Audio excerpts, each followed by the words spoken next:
pan-fried dumplings, sometimes called pot stickers. This dough is very, very high in starch. It'll dry out really quickly, so we keep them covered with moist paper towels to keep them pliable. They also have some fat in them, so they will become really kind of gooey if you leave them at room temperature for too long. Right now it's fairly cool in here, so we don't have to worry too much. But I've gotten into the habit in the summer months of always, as I make the dumplings, putting them into a tray on another tray of ice. Condensation will build up inside that tray, so I always line it with a little bit of parchment paper. Take the dumpling wrapper with your subordinate hand, which for me would be my left hand. I make a C with my index finger and my thumb. I press the wrapper down inside the C.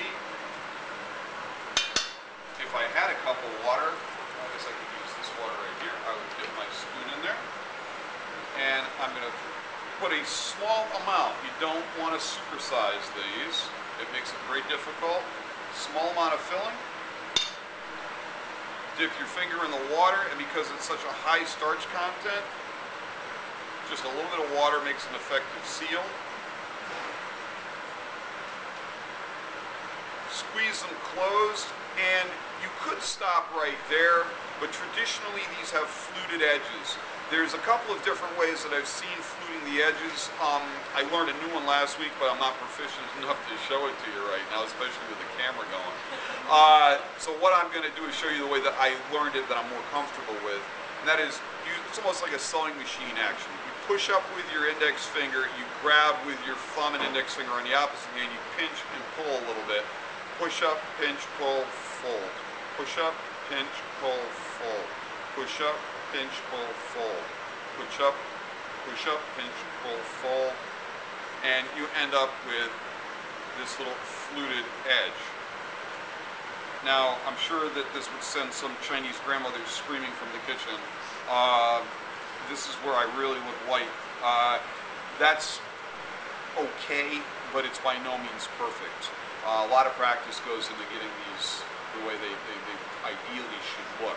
So whatever you get that's close, as long as we have a closed dumpling, and the pleats should be up so that they're pan fried on the bottom, and then I'll demonstrate the cooking method later on.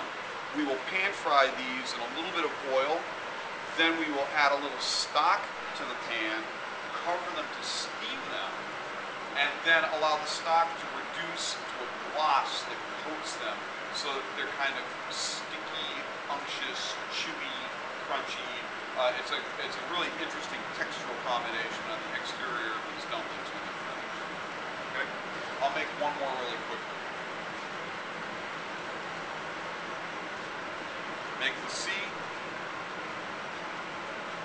Dip your spoon in some water. Make a little bit of filling. Dip your finger in the water to make the seal across the top. Close that